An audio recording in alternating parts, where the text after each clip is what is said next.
आज की ये कहानी सुनने के बाद आप हर काम पूरी ईमानदारी और मेहनत से करेंगे, या कह लो ये कहानी आपको मजबूर कर देगी पूरी ईमानदारी और मेहनत से अपना काम करने के लिए। यह कहानी है एक गांव के लड़के की। घर की मजबूरी और पैसों की कमी की वजह से वह दूर शहर काम करने के लिए जाता है, ताकि वहां से वह कुछ पैसे कमा पाए, जिससे उसका और उसके घर वालों का खर्चा पूरा हो पाए। वह लड़का काफ़ी दिनों तक काम की तलाश करता है और आखिरकार उसे काम मिल जाता है। वह लड़का अपना सारा काम पूरी ईमानदारी और मेहनत से पूरे दिन करता है। यह देखकर उसका मालिक बहुत खुश हो जाता है।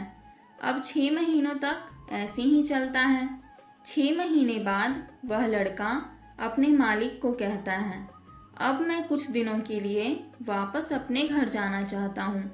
उस लड़के को पूरी उम्मीद थी कि उसका मालिक उसे घर जाने से नहीं रोकेंगे, लेकिन उस लड़के के सोच से विपरीत उसका मालिक कहता है, नहीं, तुम्हें 2 महीने का थोड़ा और काम करना है और फिर उसके बाद अपने घर जा सकते हो।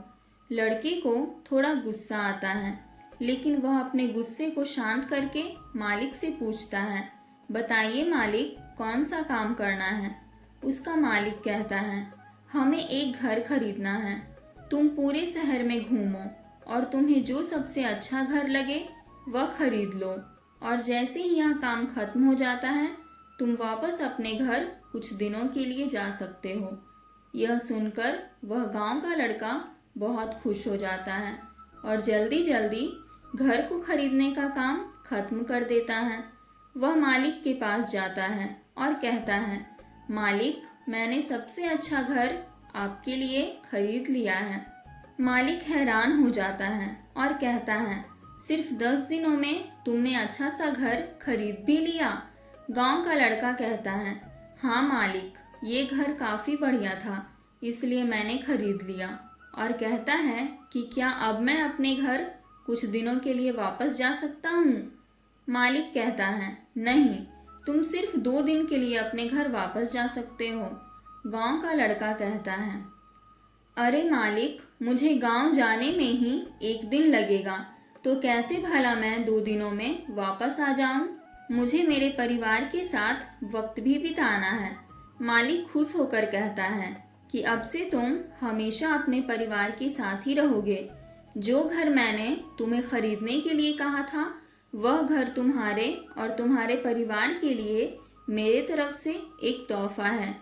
यह सुनकर वह गांव का लड़का खुश होने के बजाय मायूस हो जाता है और कहता है, अगर मालिक, आपने मुझे पहले कहा होता कि ये घर आप मेरे लिए खरीद रहे हो, तो मैं थोड़ी और जानकारी प्राप्त करके इससे और अच्छा घर खरीदता। मालिक ने कहा, मैंने तुम्हें 2 महीने दिए थे और 10 दिन में तुमने अपना काम कर दिया और तुमने तुम्हारा ही नुकसान किया। इसी तरह जिंदगी में भी हमारे साथ यही होता है।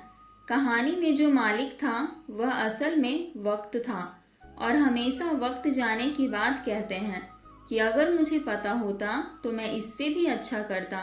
इसलिए आप अभी ज़िंदगी में जो भी कर रहे हो उसे पूरे जुनून और मेहनत के साथ कीजिए।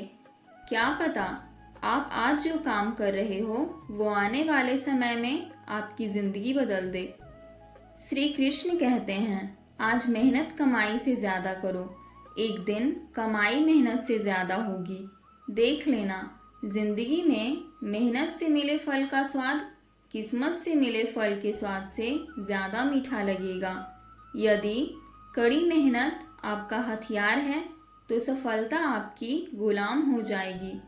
भाग्य से आपको उतना ही मिलेगा जितना भाग्य आपको देगा, लेकिन कड़ी मेहनत से आपको उतना मिलेगा जितना आप चाहते हो। किस्मत तो पल पल बदलती है, लेकिन मेहनत एक ऐसी चीज़ है जो हर पल आपके साथ रहती है। मेहनत बताती है कि परिणाम कैसा होगा, वरना परिणाम तो बता ही देगा कि आपकी मेहनत कैसी थी। सफलता और मेहनत की बड़ी बड़ी बातें करने से कुछ नहीं हासिल होता। मेहनत करने के लिए आलस को छोड़ना ही पड़ता है। बिना मेहनत के कुछ नहीं मिलता। कुदरत चिड़िया को खाना जरूर देती है, मगर घोंसले में नहीं। आपकी प्रगति धीमी है या बार बार गलती हो जाती है तो चिंता मत करो, क्योंकि आप उनसे आगे हैं जो प्रयास ही नहीं करते। मेहनत सीढ़ियों की तरह होती है और भाग्य लिफ्ट की तरह। लिफ्ट तो किसी भी समय बंद हो सकती है, पर सीढ़ियाँ हमेशा ऊंचाई की ओर ले जाती है। उम्मीद कभी मत छोड़ना, आने वाला कल इससे भी बेहतर होगा। अपने लिए नहीं तो उनके लिए कामयाब बनो जो आपको नाकामयाब देखना चाहते हैं। समय को व्यर्थ ना करो। तुम अगर सच में अपने लक्ष्य को पाने के लिए दिल से मेहनत करोगे तो समय भी कम पड़ने लगेगा मेहनत करने के लिए। कई रातें जागनी पड़ती हैं सफलता पाने के लिए। मेहनत का फल इतनी आसानी से नहीं मिलता। मेहनत इतनी करो कि तुम्हारी किस्मत भी साथ देने पर मजबूर हो जाए। अपने लक्ष्य को ऊंचा रखो और तब तक मत रुको जब तक आप इसे हासिल नहीं कर लेते। जब मेहनत करने के बाद भी सपने पूरे नहीं होते तो रास्ते बदलिए, सिद्धांत नहीं, क्योंकि पेड़ भी हमेशा पत्ते बदलता है, जड़ नहीं। मेहनत इतनी खामोशी से करनी चाहिए कि सफलता आपकी शोर मचा दे। जब तक जीवन है तब तक सीखते रहो, क्योंकि अनुभव ही सर्वश्रेष्ठ शिक्षक है।